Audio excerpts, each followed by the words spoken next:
All right. What's going on, yo? Your boy Cuban Mike, listen to the tape deck in collaboration with the Ruckus. And tonight, I have royalty in the building. This one here, I've waited a long time for this one right here. This is long overdue. We're talking years ago. This is long overdue. Um, um, I met this young lady back in 2022 when she came to Boston. We gave her an award for all the things that she represents Cuba. Um, I sound like a broken record, but if you guys know me, I'll say it one more time. Cuban American, living in Boston. And ever since July 11, I try to bring as much awareness as I can. And every day I try to get and be more educated with the awareness that goes on in Cuba. Um, of course, I don't live in Florida, so living in Mass, I feel like I'm the lone wolf and screaming out the top of my neck on what goes on in Cuba. But this young lady here, she has inherited a mission that her father fought for, and that is democracy and the freedom for Cuba. And normally I don't say, when I say, protect certain people at all costs, I mean it. And with the fight and the struggle that she's been doing, we must protect her at all costs. And why we must protect her at all costs, I will get to that. But ladies and gentlemen, I would like to bring Rosa Maria Paya to the tape deck. Hey, thank you. Thank you, Michael, for those beautiful words and for inviting me. They have been a long time coming, Yes, and we are finally here. I really enjoyed my time in Boston, yeah. getting to know the Cuban American community there, and I have a great deal of respect for what you do in an environment that is less exposed to the realities of the Cuban people and the consequences of communism in the island. And that means a lot coming from you, so greatly appreciate it. Before we get to it, I want to share a quick story with you. I never told the story before, but last year I hosted an event because I have a whole bunch of side gigs that I do outside of my radio thing. And when I went to that event, I had Libertad para Cuba t-shirts, and like the group that I was in, they looked at the shirt like, oh, you're doing this again, you're gonna bring the whole awareness thing to this party. And I'm like, yes, I'm gonna bring the whole awareness thing to the party. Exactly. So I went to this event, and there was this young lady that was at the party, and she saw the shirt that I had, and she gave me the biggest hug. And she didn't know. Then she found out. I found out she found out I was Cuban. She was Cuban. But then it got even deeper because I found out that she worked with you in Florida. So she was part of the Cuba Decide thing. You know her too. So I found out you both follow her. She works. She was a student. She's a student out here in Boston. So I'll say her name. Shout out to Sam Samantha. You just got engaged. I just saw your Instagram. So yeah, so we just had a lengthy conversation when we had this event, and she gave me all this go out to see the souvenir. So I had a whole bunch of stickers, gave me a couple of bags, and like who knew that having a Cuban shirt would give me Tammy such has a been shirt. wonderful. What was that? Yeah. She has been wonderful. She volunteered with Cuba Decide all the time, Yeah, and I know that now from Boston, she's kind of doing the same thing that you are. yeah. This awareness to these new audiences that needs to know what is going on the island and the impact and the consequences that the Cuban regime have had not only for the Cuban people but even for the American people. Yeah, one of the things that I also found out was like, with us Cubans, like the world could get smaller and smaller by the minute. You don't know who you're gonna meet when you're doing all this activism. Now, I wasn't doing activism, I was hosting a regular party, but it's like you don't know who you're gonna meet when you're doing all these kind of events and situations. And one thing I'm also gonna tell you, I think after this interview, my dad's gonna finally validate me that he's taking me serious with all the things that I've been doing. Because every time I do these things, it's always my mother and I. My dad, he's anti-communist, but he's just in the background, just chilling. So now that, because I there was a picture that I put up, and he saw the picture I took with you in Boston, and I was like, then he actually took me seriously after that. So like, you validate me, thank you. My pleasure. Invite him next time. That's not gonna happen. So, Well, my regards for your daddy. thank you. So let's get to it. Another quick story. We spoke about this in Miami. when this movie came out, I didn't know that you had this documentary. And what happened was I had a bunch of my friends that told me, "Hey, look, this is documentary that you should check out. It's like about this Cuban lady and all the things she's going through in Cuba, this lady and this Chinese lady." And they showed me the trailer, and then like they sent me the link of the trailer. I'm like, "Hey, it's Rosa. How come you never told me about this daggone movie back in November?" And I'm trying to have you on the show. Mhm. But I saw the trailer. I just recently saw the movie. It was very interesting. It brought I mean, for the people that don't know, I recommend you to watch this movie. Night is not eternal. It's on HBO, and pretty much it shows. And correct me if I'm wrong. It just pretty much shows the awareness that happens with Cuba, but also with China, and how did that came about. Yeah, I do agree and join you in inviting all your audience to go to HBO and watch The Night is Not Eternal.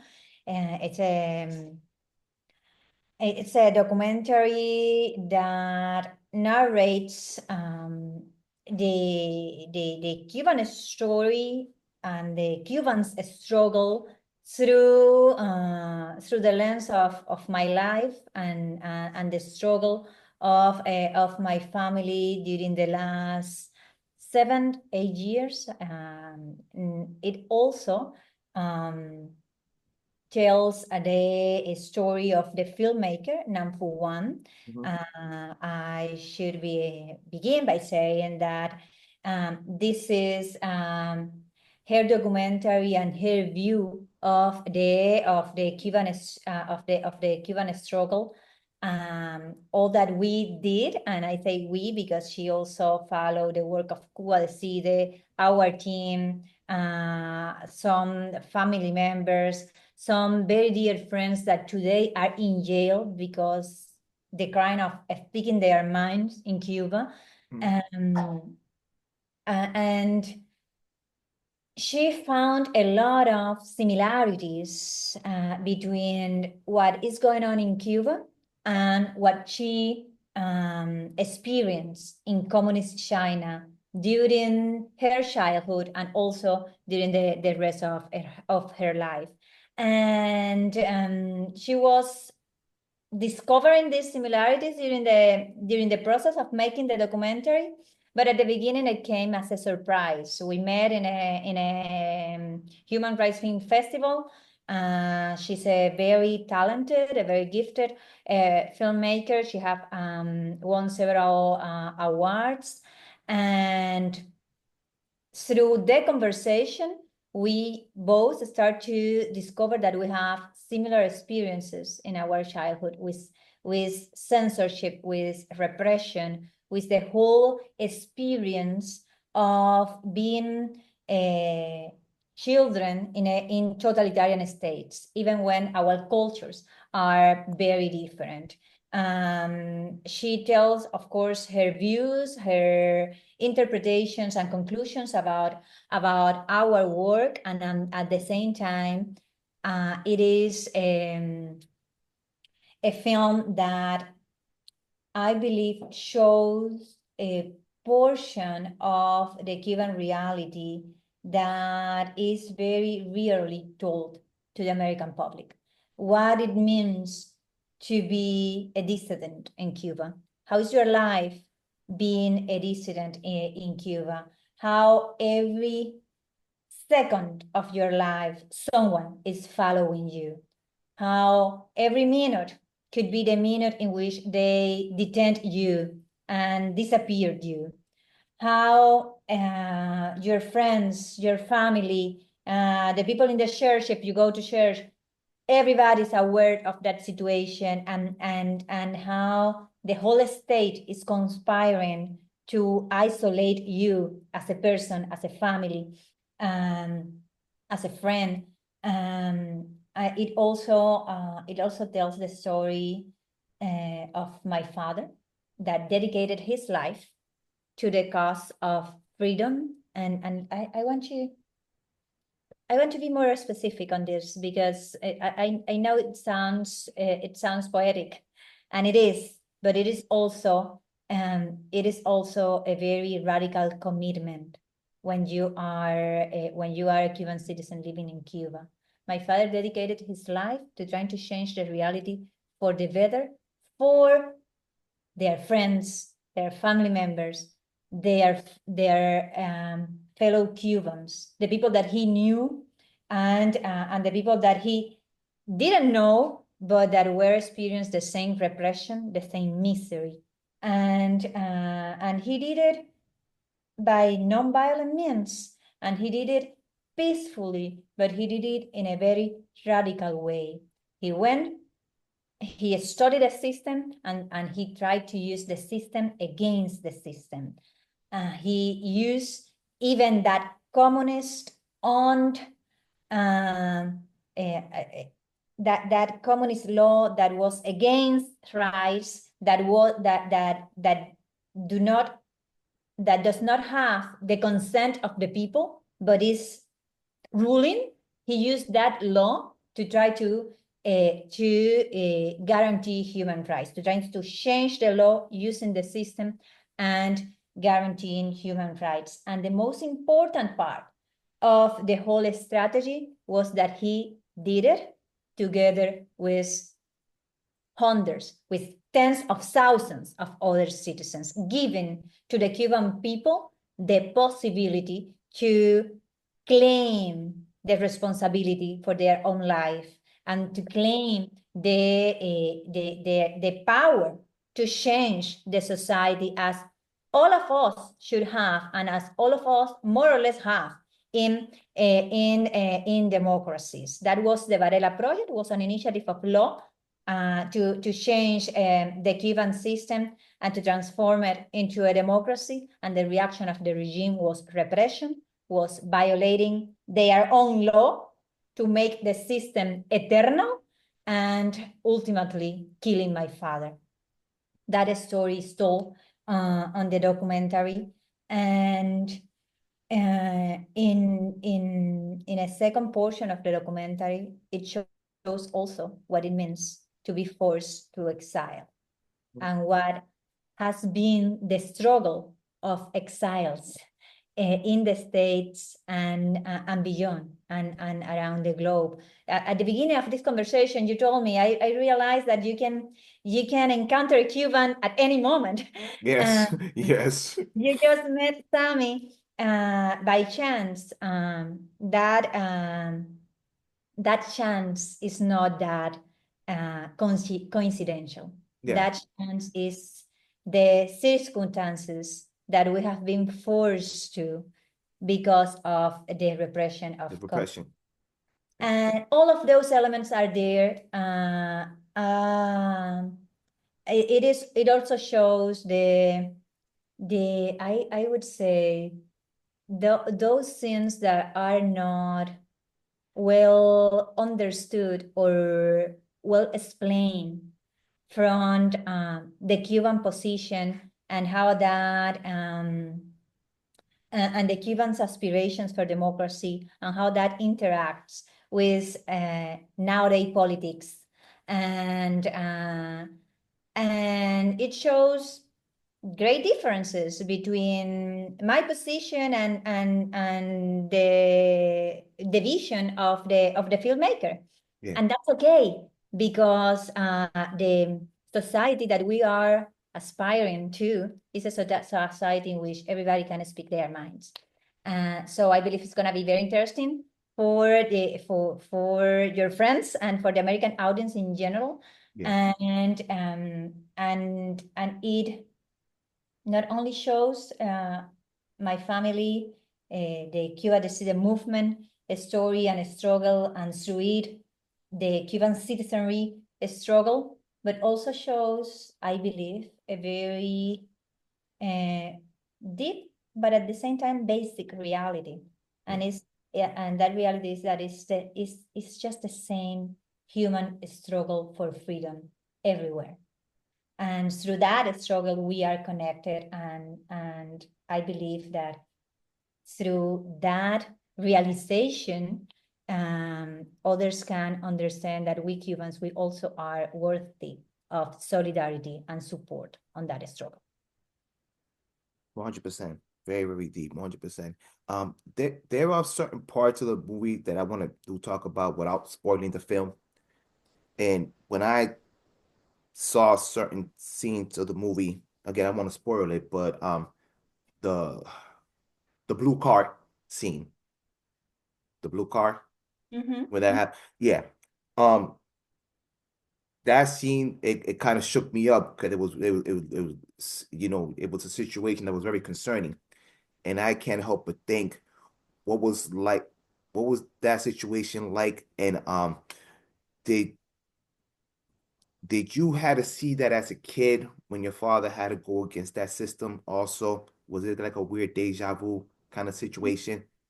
As you were growing up with your father, him trying to make changes for the country, and you did you see that as a kid and thinking you have to probably prepare for the worst because there were certain highlights in the clips in the documentary that they showed your father saying like any given moment, certain situations you got to be prepared for anything. So did you had to, brace yourself when certain things happen, especially during that scene? I was I was totally unprepared for the killing of my father. It's Yeah, it would be a lie to say that any of us, I mean, my family or even the Cuban Democratic Movement was prepared to to a crime of that size. I do believe my father knew that was very real and even probable possibility. yeah, He used to say, and he said this several times, even to the press, that he he lives and he dies in the hands of God, and that he was ready to live and to die in the hands of God, knowing that the threat over his life was very real. When when my father was killed, that was only the last attack, but he received several other attacks before, similar to the one that finally claimed his life. Um,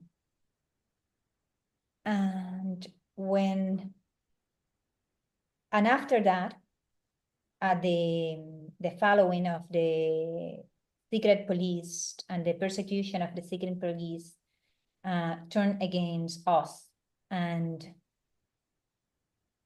that scene just show you how my life is each time I'm in Cuba. I yeah, haven't been in my home for a while, but I have to tell you, Michael, you get used to it.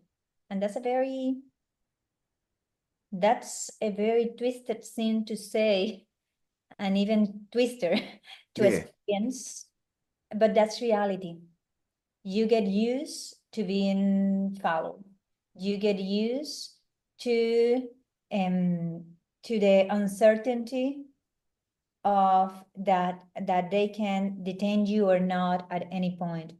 You get used um to being repressed, and against dissidents. That's very um, clear, and it's much more illustrative because you have an state security agent, a police behind you the whole time. At least I have had it.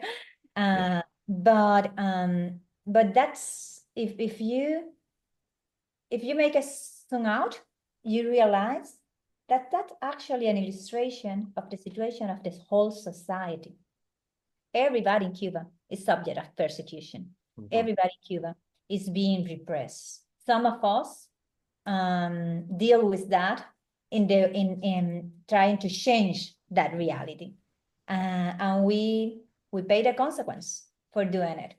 But all Cubans are subject of repression, of persecution, and censorship. And yes, in many cases, it felt as a deja vu. Um, but the reality was that you start to uh, when you get used to it, you are less conscious of the danger the whole time. You know it, but you focus on other sins to be able to operate in life. Yeah, that's a rough journey to go through, man. I'm glad you made it back on home in one piece. And like I told you 20 minutes ago, we have to protect you at all costs because you're fighting a good fight for our people, and I commend you for that. Thank you. Thank No, you. There not a are a problem. lot of Cubans doing that. There are so many that are today in jail. People that actually that are featured in the documentary. My friend Saily Navarro, that is my age, and has been in jail for 2 years already. And the only thing that Saily did was going to the police station to ask for the whereabouts of other young folks Yeah, that were in the protest the night before and that were disappeared. yeah, So I want to ask a question to the police station. you And got now detained. he's sentenced to 8 years in prison. As many others that are in prison just because they tweeted the wrong thing or they share the wrong post on Facebook.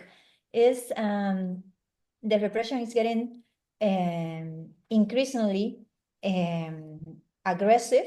Ruthless. They've been extremely ruthless for the past. I mean, even worse. So, I mean, uh, I, I mean, there's the scene there with Sexto, who I spoke to recently during the week, that they told me his story. I'm gonna have him next on the next month to tell me his story, and it was just like unbelievable. Like you're not even allowed to like express himself for whatever the reason it is. But it is very tragic. It is. So It it's very is. it's very tragic. And my audience, there's a lot of how can I put this without like not getting in trouble with y'all. There's a lot of issues that we have to go through, and the outsiders don't know what the issue it really is. I mean, there's a scene there that you guys talked about, the embargo, and became like a split thing. And us, the community, telling you it's not the embargo. The embargo is just a distraction. What's really going on within the community? It has nothing to do. People thinking that the embargo will bring, like capitalism will bring democracy. No, you have to bring democracy first in order to have some sort of capitalism. So that's the part you guys need to understand.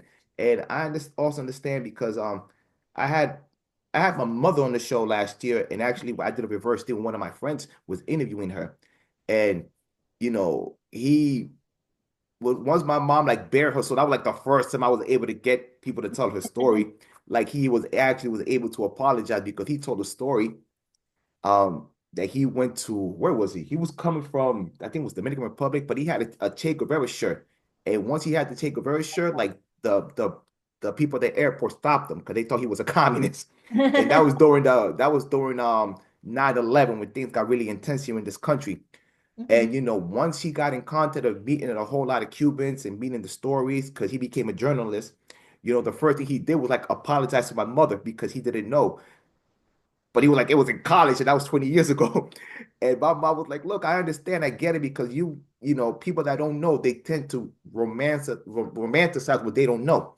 Yeah. So my only thing is, should I just educate yourself and listen to the people that have been through that kind of oppression? Yeah, and it requires an active and an intentional search Yeah, because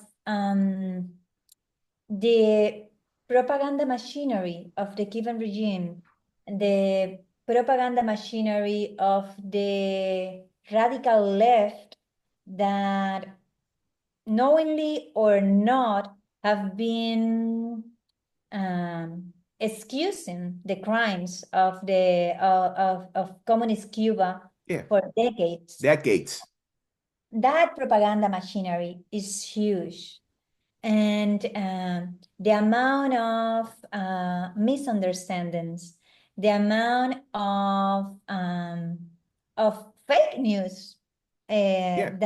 that people believe to be true are just immense, and it is not that easy to find out what is really going on, because the easier thing is just Google Che Guevara and be fed on the propaganda of the Cuban regime and their allies throughout the world. We're talking about the organization, and when I talk about the organization, I'm talking about the Cuban Communist Party and this military enterprise that rules the country. We're talking about the organization responsible for one of the biggest lies of the 20th century, which is precisely Che Guevara, Yeah. which was a killer of Cubans, which was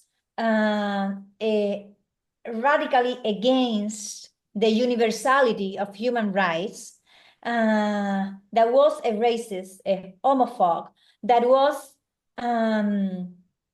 that dedicated his life to destroy the life and the freedoms of others, and that is being praised by half of the world as a defender of the poor and as a human rights defender.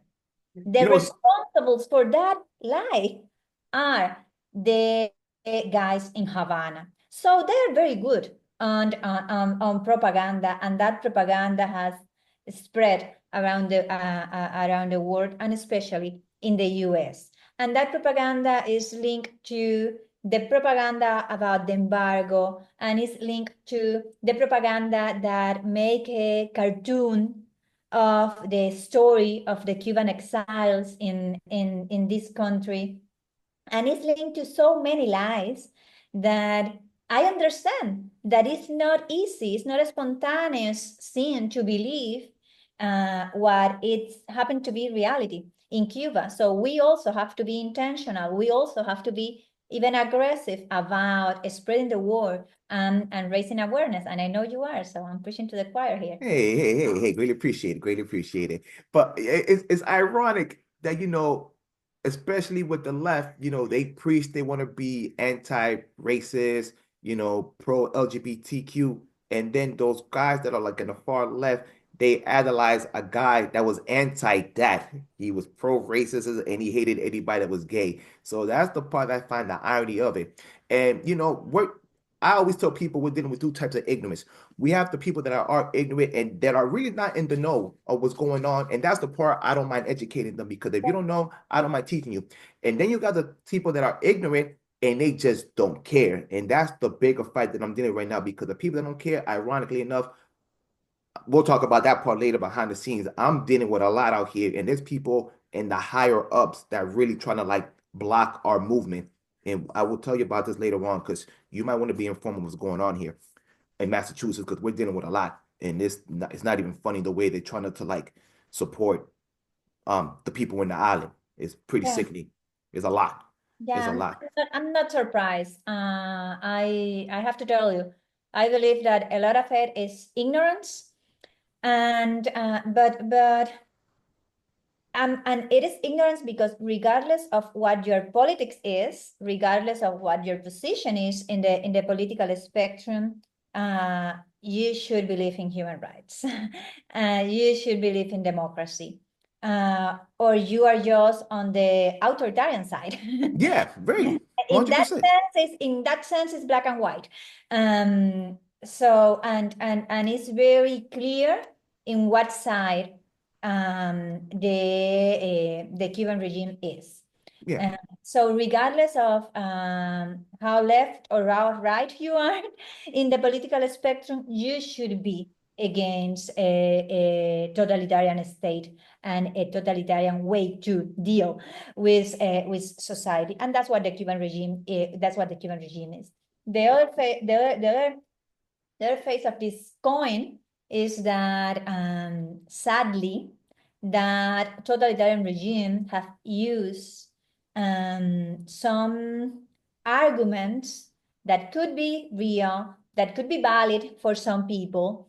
They have been using flags as the ones that we just mentioned have been anti-racist, as being in favor of the poor, when the reality is that they are the opposite of that, that they multiply poor and they multiply misery for the Cuban people, when the reality is that they are at their core racist, and at their core they discriminate against others because of the color of their skin, because of the content of their character, because of their position in the political spectrum, because they discriminate against anyone that does not submit to them.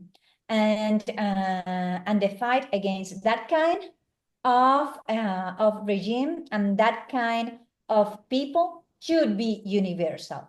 But they use lies to confuse others, and some people don't.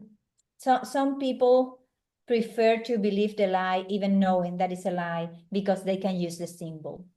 And that's a very sad part of our struggle when we have to deal with hypocrites.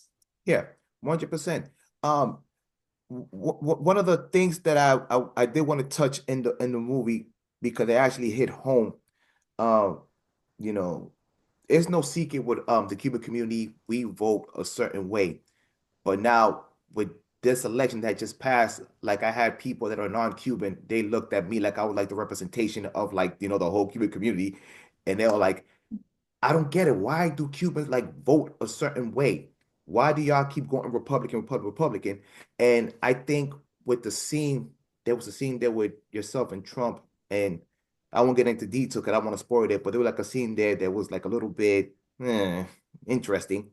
But I told them, and I had Orlando Borat on the show last week, and Mhm. he agreed with me 100%. Um, our thing with Cubans is not about left or right. If anybody can help us out with the cause, we'll be with you. And then I broke down the history. Like Cubans used to vote Democrat heavily until the 80s. And the reason why it went that way is because the way they saw the government, we don't like our people to be overly government because we seen what happened in the island. But not only that, we saw there was a lot of infiltration going on within the Democratic Party that were favoring things to the dictatorship. So, which I want to touch upon what happened with Biden last week when he pulled what he did, taking Cuba off the terrorist list.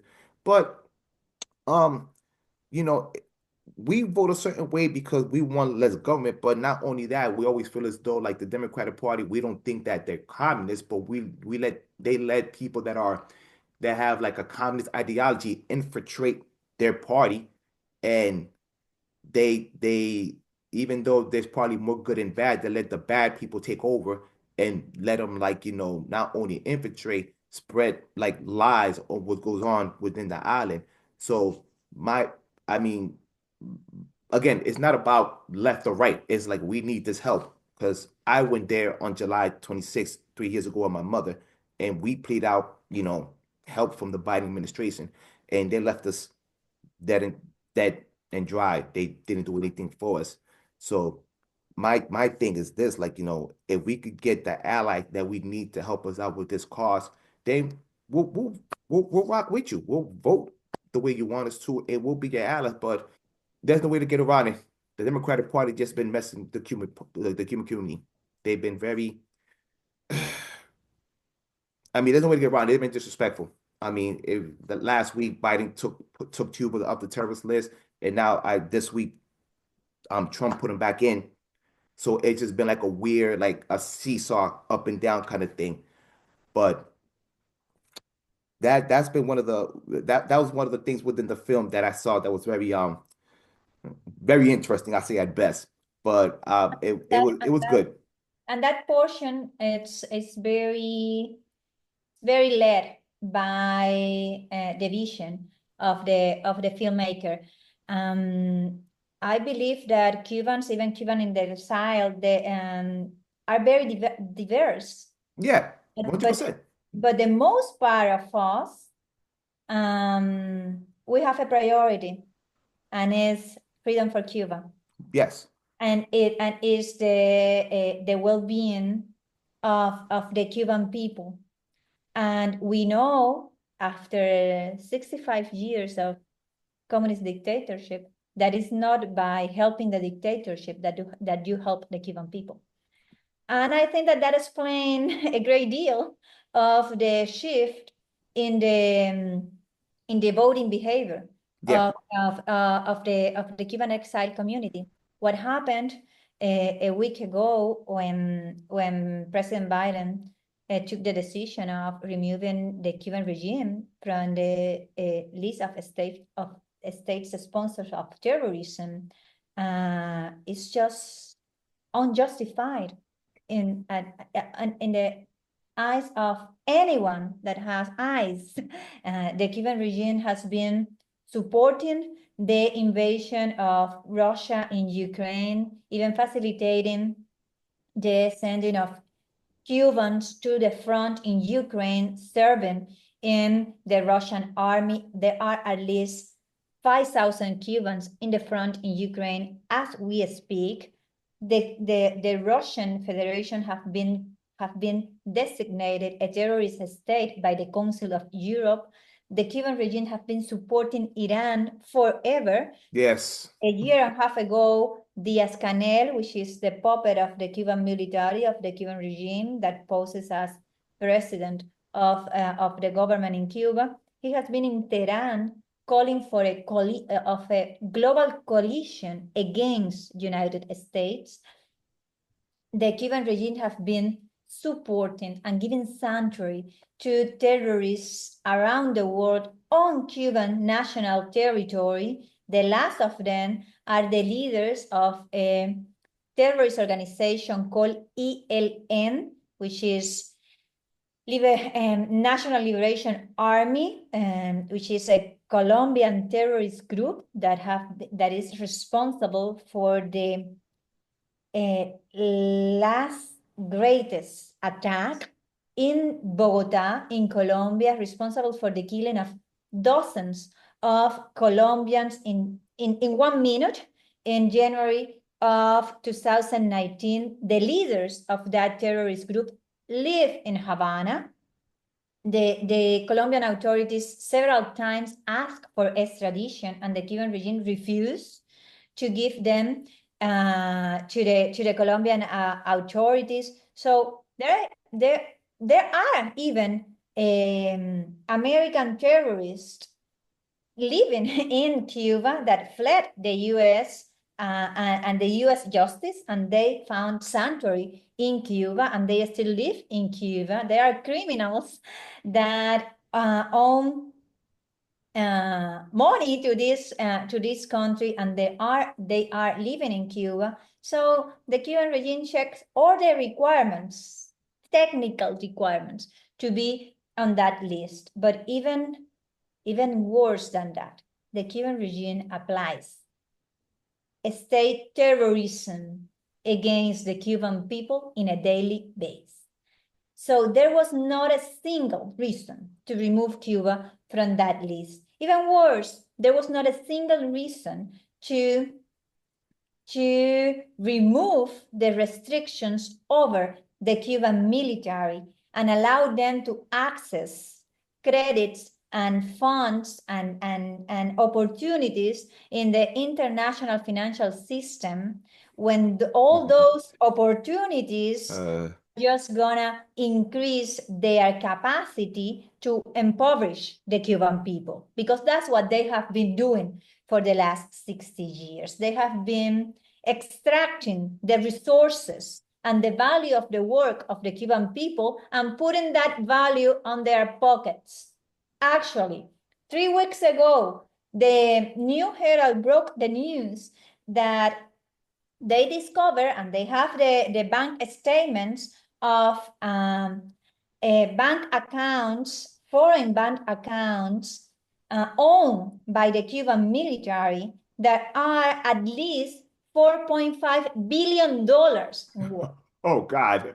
We are talking about $4.5 billion in a single account, while the Cuban people starve. So there is no justification whatsoever to give more money to that people. There is no a single way in which you are helping the Cuban people by giving money to the repressors. Money that they already have, by the way, and that is public that they have. So yes, it is unjustified, it's harmful for the Cuban people because that money is used in corruption and in repression and in all the extractive dynamics, extractive of resources that belong to the Cuban people. So of course that the Cuban American community is going to react to that. Yes. Of course that they're not going to be happy. We are not happy. The Cuban people, wherever they are, they're not happy because you are helping the repressors. And that's no way to shorter our path toward democracy. Yes, 100%. Wow. Couple of questions before we get you out of here, because I know it's getting late and you got a lot going on. So again, thank you for taking your time to come into the tape deck and have this interview with me. Um, up on my research, I did not know this, but since you've been in these spaces, I gotta ask, how the hell is Cuba in the Human Rights Council in the UN? How the hell did that happen? I missed that. Because all that money that I just talked about is also used to propel the propaganda machinery and the diplomatic machinery that the Cuban regime has. And now the conversation is going to get weird and it's going to look like conspiracy theory, but facts are that in the last 40 years, the US government have encountered several Cuban agents working at the highest level of the US government. The last of them was Victor Manuel Rocha, US ambassador to Bolivia, to Argentina. He was in the White House at some point. He has been in the State Department. He has been in the South Command. He was a very high-ranking member of the State Department for the most part of his life. And for 50 years, he was an agent of the Cuban regime, spying for the Cuban regime. When Garland, when he broke the news to the American people, he said that that we were probably facing one of the biggest intelligence penetrations in the history of the US. Wow. And that was just December last year. Yes, I remember that. Before that, Ana Belén Montes, senior advisor in the Pentagon, spent 17 years in the Pentagon spying for the Cuban regime. She spent 20 years in jail after that. The mayor couple in the State Department, also in jail, also spying for the Cuban regime. None of them Cubans. All of them American citizens. Yeah. Spying for the Cuban regime and getting access to the most top secrets of national security of this country. Secrets that ends up on the hands of the Cuban regime, and they also sell that intel to Russia, to Argel, to Iran, to anyone that is in the market for it. I'm telling this story that seems unrelated to your question, just to give an illustration of the amount of resources that the Cuban regime has spent on intelligence, and the diplomatic body of the Cuban regime is formed by agents of intelligence. They have two caps. They could be the ambassador, but they are also captain of the Cuban state security and the agents of and the intelligence agency of the Cuban regime, that, by the way, is called G2, like the letter G and the number 2. And that agency have been operating in United Nations forever.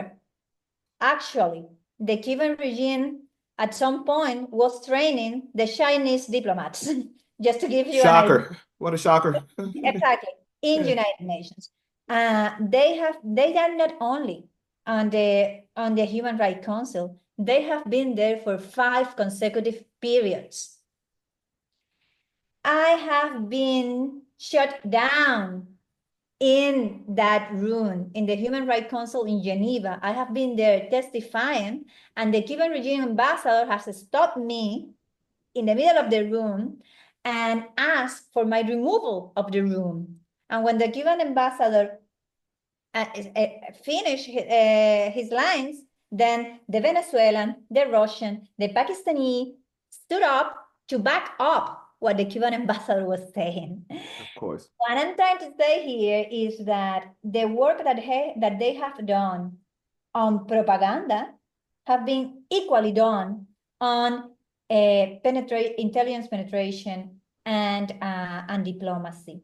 And they have been there forever. I mean, while the US government have been changing every 4 years or 8, Yeah. the regime have been there for 65. Yeah. So they have their game plan all set. Diplomats haven't changed that much. Yeah. And intelligence agents haven't changed that much either. So there are a lot, or there is a solid, it's not the best or the biggest of the world, but there is a solid intelligence work that have been done forever. And specifically in United Nations, that everything is a negotiation and everything is voted. Yeah. They have begun in several cases, and they have transformed themselves into brokers of for instance, the Human Rights Council. Other countries that want votes won't go to the Cuban regime and ask for their support, because they know that the Cuban regime can help with X amount of votes in Latin America or X amounts of votes in Africa, because they have been working those countries forever, and they have the soft power to get those votes for other countries. And it gets very dark. It gets very, very twisted. That's not what the Human Rights Council should be. But the Human Rights Council violates in praxis their core values when they allowed for dictatorships to sit there. But at the same time, those seats are voted for. And if the Cuban regime has the support of Russia, China, and their allies in the world, plus their own Cuban allies, they get those votes. They get those votes. So that makes sense. Every time they lift the embargo, and like those like 180 countries that sides with them, and the only ones that get the 2 votes is America and Israel. Ta-da! We got them all in their pocket. In that case, you have to add all the propaganda about the embargo, because it's never told that there is no restrictions for medicine or food sent from the US. They ignore that part. But that's not what is told. It's never told that the Cuban military enjoyed some billions of dollars while the Cuban people starved. That's not what is told. And when you add hypocrisy and the work of the intelligence and the diplomatic work and the propaganda machinery, well, you end up with those correlation of votes in United Nations. I have been in that room several times. The last time I was there, I asked bluntly for the removal of the Cuban regime from that body. I asked the Human Rights Council to expel Cuba from the council because of gross violations of human rights, because of their role in the invasion of Ukraine, because of all the terrible things that they have been doing, affecting not only the Cuban people, but the safety of the Venezuelan people, for instance. And after I finished, the Cuban ambassador started to attack me in the middle of the session and offend me in the middle of the session. That kind of mockery Yeah, yeah. is what took place in the Human Rights Council. So no, not a lot of hope on that On that on, department, on no, those no, bad, there. but that doesn't mean that we shouldn't give the battle. I think that we should fight. I think that there are countries there that need to listen to what is going on, and you need to put them in front of their own contradictions, and some of them will change. Yeah.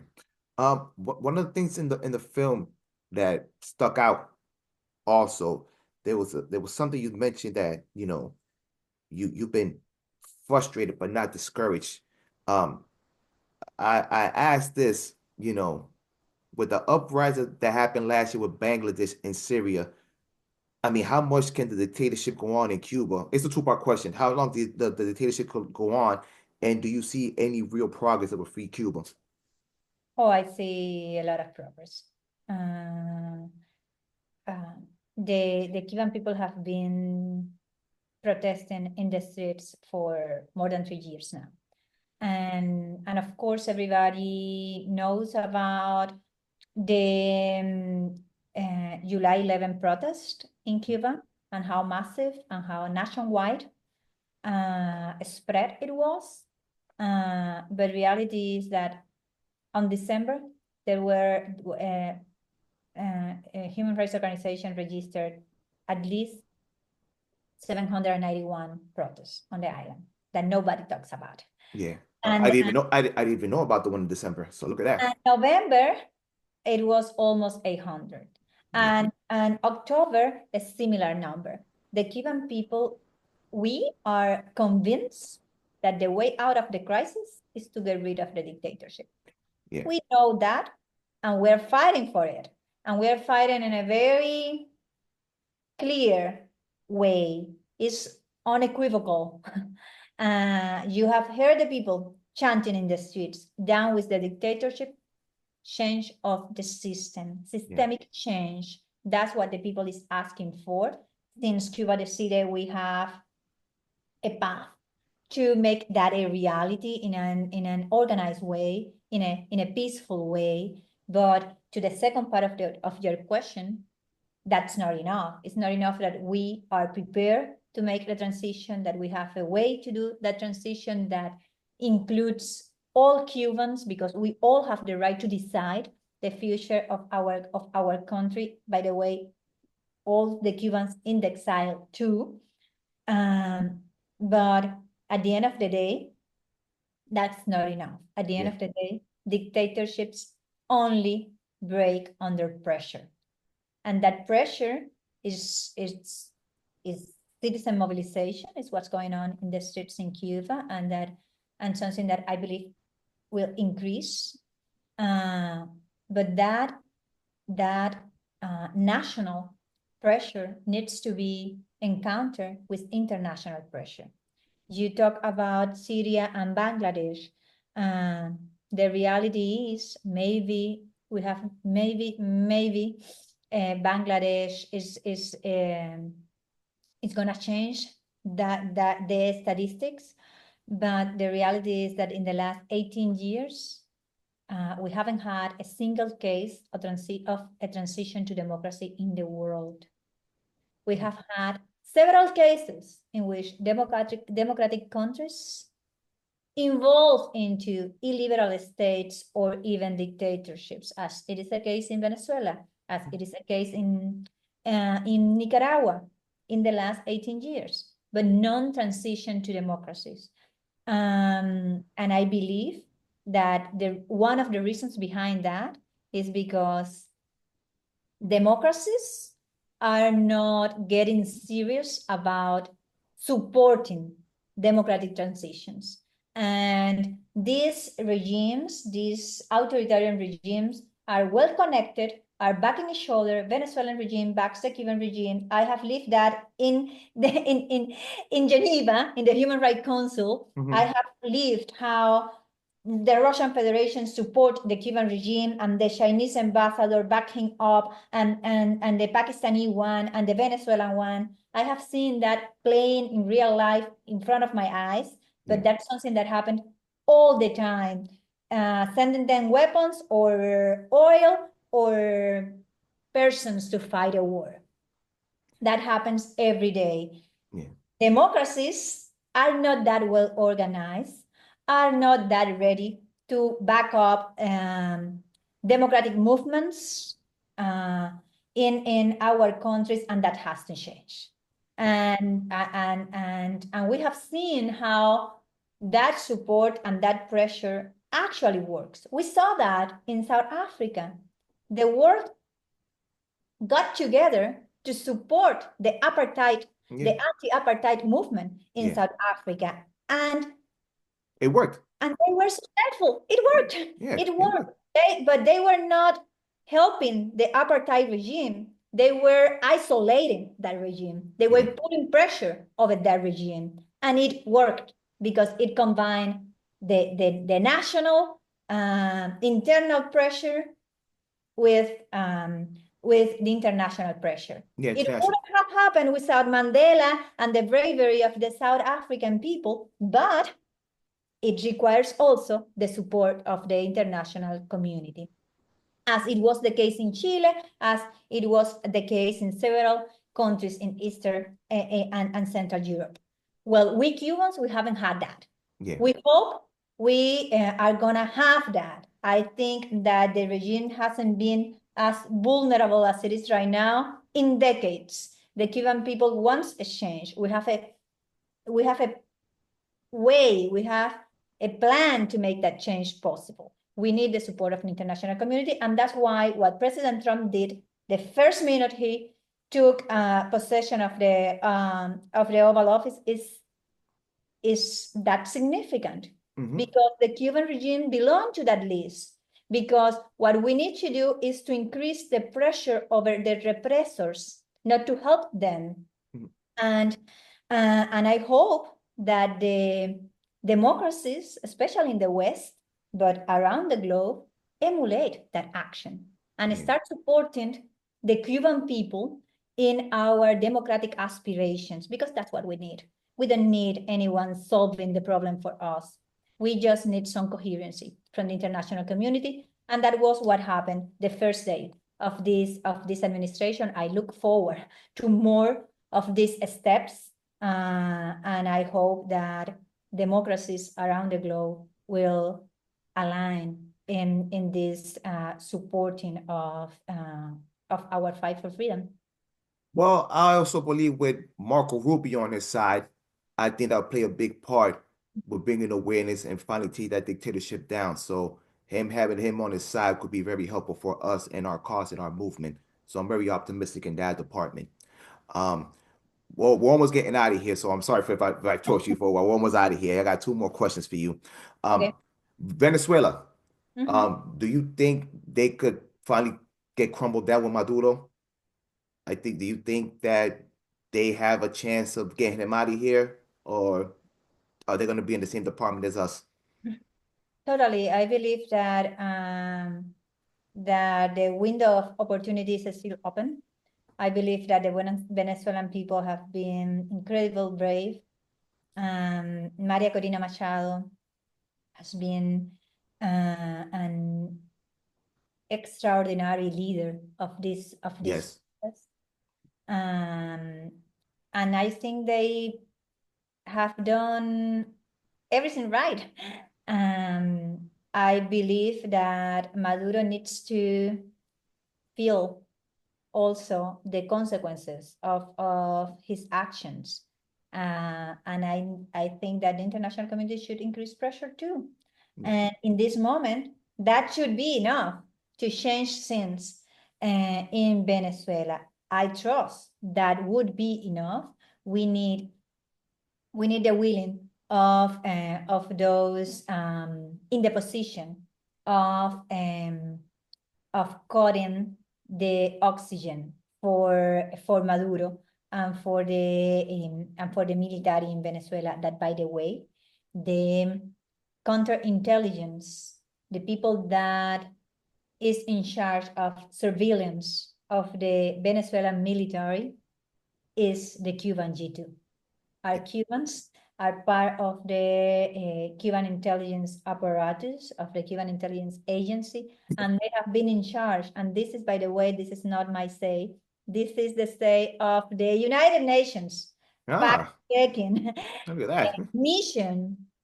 When we went to Venezuela, they put in their report that the military counterintelligence in Venezuela was at the hands of the Cuban regime.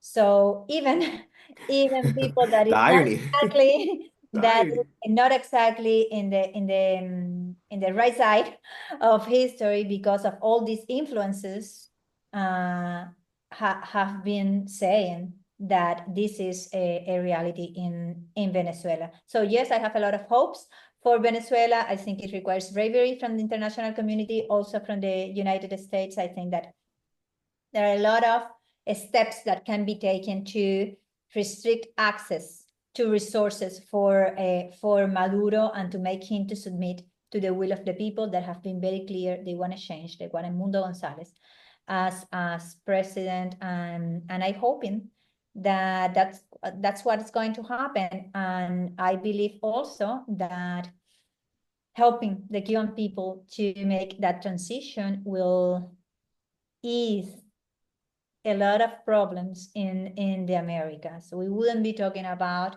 the Venezuelan dictatorship without the element of the Cuban regime and the support of the Cuban regime from the beginning. We wouldn't be talking about Daniel Ortega in Nicaragua without the support of the Cuban regime. They have been even working in prisons in Nicaragua to torture Nicaraguan young people that have been protesting in the streets. That's the level of coordination between these regimes, and they have been also working the rest of the hemisphere and trying to put in power people which are their allies, and those end up being dictators, as it was the case in Venezuela and Nicaragua. So yes, removing the Cuban regime and burying communism in the island of Cuba would help the whole hemisphere to advance toward democratic stability and peace and prosperity. Yeah. And can you tell my audience, your organization, Cuba Decide, Cuba Decide? I'll say Cuba Decide because I'm going to get my Spanish side. So Cuba Decide. Yes, Cuba Decide, which means Cuba decides. Yeah. It's a movement. It's an initiative. It's not really an organization. I mean, I'm running a foundation, which is called Foundation for Pan American Democracy, and my foundation supports this initiative, as many other organizations. A big portion of the Cuban opposition, the leaders of Cuba Decide, or a big portion of the leadership of Cuba Decide, is on the island. Well, several of them are in jail, as my friend Saili. Others just got released from jail, as Jose Daniel Ferrer, the leader of probably the most important opposition organization on the island, which is also a leader of Cuba Decide. And our initiative is focused on bringing about a change of the system through the promotion of a binding plebiscite on the island for the Cuban people to vote and to change the system with their vote. Of course, that's the technical tool to make the systemic change possible and organized. Our real focus is on citizen mobilization to put pressure over the regime, and also on international mobilization, and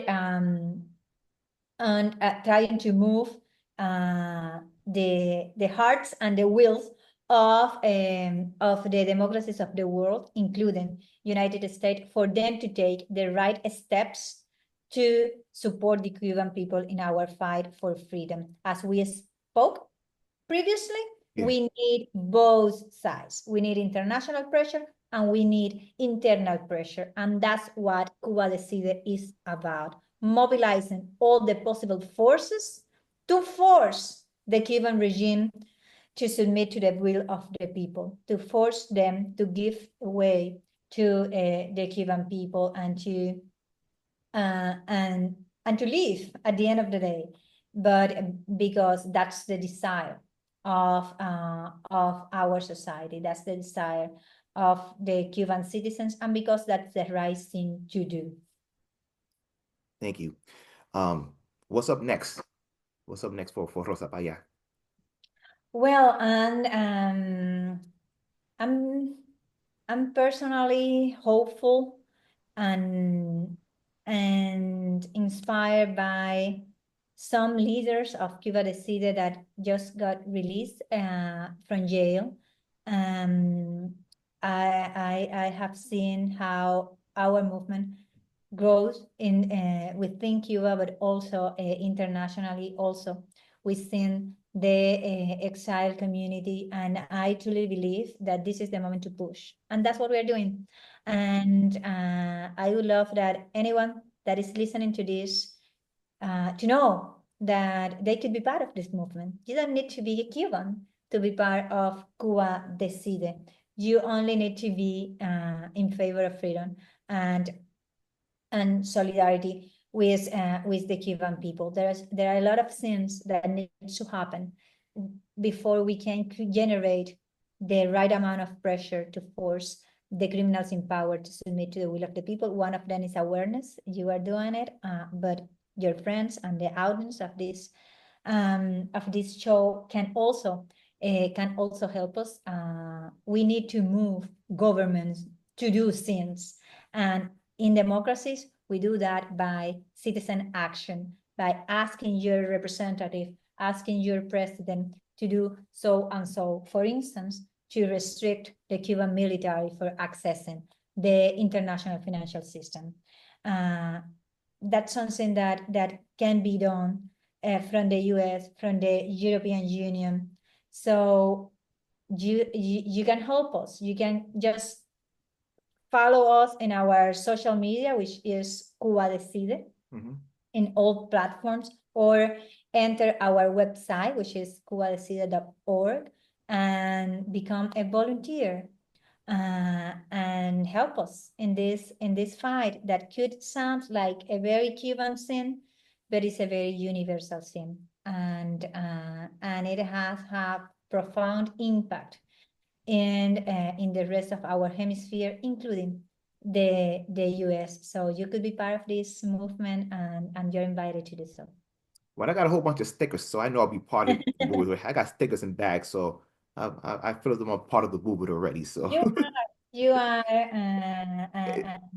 and we appreciate that, and we invite everybody to do the same. I yeah, mean, I'm convinced we have a very good fighting chance right now. I think just as my father said, which is actually the title of the documentary.